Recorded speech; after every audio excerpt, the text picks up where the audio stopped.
உம்மாலே நான் ஒரு சேனைக்குள் பாய்வேன், உம்மாலே நான் ஒரு சேனைக்குள் பாய்வேன், மதிலை தாண்டிடுவே, மதிலை தாண்டிடுவே.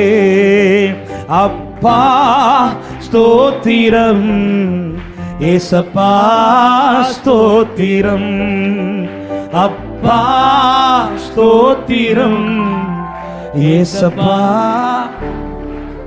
இந்த வசனத்தை விசுவாசிக்கிறவங்க தைரியமா பாடுங்க. இந்த மாதத்துல கர்த்தர் கடக்க பண்ண போகிறார். எத்தனை பேர் விசுவாசிக்கிறீங்க?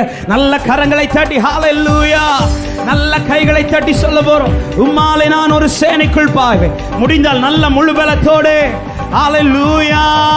உம்மாலே நான் ஒரு சேனைக்குள் பாய்வேன், உம்மாலே நான் ஒரு சேனைக்குள் பாய்வேன், மதிலை தாண்டிடுவேன்.